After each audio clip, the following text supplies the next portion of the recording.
တဲ့ခုကြည့်နေတဲ့ဗီဒီယိုအောက်က comment တွေ Facebook ပေါ်မှာတင်တွေ့နေရတဲ့ post တွေနဲ့ရဲစရာမီးမီတွေဟာတကယ်ပဲလူသားတွေဖန်တီးနေတာလို့သင်ထင်ပါလားတကယ်လို့ internet ရဲ့အစိတ်အပိုင်းတော်များများမှာလူသားတွေမရှိတော့ပဲ AI တွေနဲ့ bot တွေကပဲအချင်းချင်းအပြန်အလှန် post တင် like ပေးပြီးလှည့်စားနေကြတာဆိုရင်ရောဒါကို death internet theory လို့ခေါ်ပါတယ်ဒီနေ့မှာတော့ကျွန်တော်တို့အမြဲသုံးနေတဲ့ internet ကြီးကဘယ်အချိန်မှသေဆုံးသွားခဲ့လဲဆိုတဲ့ထိတ်လန့်စရာအယူအဆအကြောင်းကိုတင်ဆက်ပေးသွားမှာပါ Daily Point မြန်မာကနေကြိုဆိုပါတယ်ကျွန်တော်တို့နဲ့အတူကဘာကြီးရဲ့စိတ်ဝင်စားစရာအကောင်းဆုံးနဲ့အဆန်းကျယ်ဆုံးလွတ်ဖွဲ့ချက်တွေကိုအတူတူလေ့လာကြည့်ကြရအောင်ပါ Dead Internet Theory ဆိုတာကတော့2016ခုနှစ်ဒါမှမဟုတ်2019ခုနှစ်ဝန်းကျင်လောက်ကစပြီး Internet ပေါ်ကလူသားတွေရဲ့နေရာမှာ AI တွေရအလုံးရင်းနဲ့အစားထိုးဝင်ရောက်သွားပြီလို့ယူဆတဲ့အယူအဆတစ်ခုပါ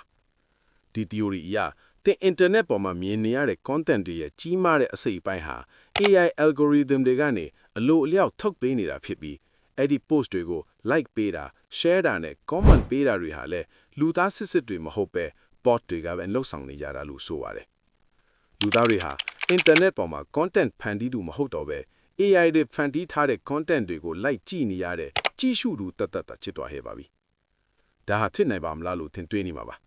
ဒါပေမဲ့လေ့လာချက်အချို့အရာ internet traffic ရဲ့90%နီးပါးဟာလူသားတွေစီကမဟုတ်ပဲ bot တွေစီကလာတာဖြစ်ကြောင်းတွေ့ရှိရပါတယ်။ဘာကြောင့်ဒီလိုလုပ်ကြတာလဲ။အဖြေကလို့ရှင်းပါတယ်။ငွေကြေးနဲ့လွှမ်းမိုးမှုကြောင့်ပါ။ကြော်ညာရှင်တွေစီကပတ်စံရဟုအတရာလူကြည့်များတဲ့အောင် bot တွေနဲ့ဟန်ဆောင်တာမျိုးရှိသလိုနိုင်ငံရေးနဲ့လူမှုရေးအမြင်တွေကိုပြောင်းလဲပစ်ဖို့အတရာ AI content တွေနဲ့ဝါဒဖြန့်တာမျိုးတွေလည်းရှိလာပါတယ်။တခါတလေမှာတော့သင်ဟာ bot တစ်ခုနဲ့စကားများနေတာတောင်သင်ကိုယ်တိုင်မသိလိုက်တာမျိုးဖြစ်နိုင်ပါတယ်။အခုဆိုရင် generative AI တွေဖြစ်တဲ့ ChatGPT နဲ့ Midjourney တို့ကြောင့် internet ပေါ်မှာလူသားနဲ့ AI ခွဲခြားဖို့ပိုးပြီးခက်ခဲလာပါပြီ။ကျွန်တော်တို့ဟာအတူအယောင်တွေနဲ့ပြည်နေတဲ့ digital ကဘာကြီးထဲမှာပိတ်မိနေတာလားဆိုတာစဉ်းစားစရာပါပဲ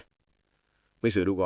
internet ပေါ်မှာလူသားစစ်မဟုတ်ပဲ bot တွေလို့ထန်တရားဖြစ်စရာကောင်းတဲ့အတွေ့အကြုံမျိုးကြုံဖို့ပါသလား။ဒီဗီဒီယိုအောက်က comment တွေမှာတော့လူသားစစ်တွေပဲရှိနေမယ်လို့ခင်ဗျားတို့ယုံကြည်ပါသလား။ဆွေးနွေးကြကြပါဦး။အခုလိုထူးထူးခြားခြားစမ်းကြဲတဲ့ဤပညာ theory တွေနဲ့ဗဟုသုတတွေကိုအမြဲလေ့လာခြင်းနဲ့ဆိုရင်တော့ကျွန်တော်တို့ရဲ့ Facebook page ကို follow လုပ်ထားဖို့မမေ့ပါနဲ့ဦးနော် YouTube မှာလည်း subscribe လုပ်ထားပေးကြပါအောင်ခင်ဗျာနောက်ထပ်ဗီဒီယိုမှာပြန်တွေ့ကြမယ် bye bye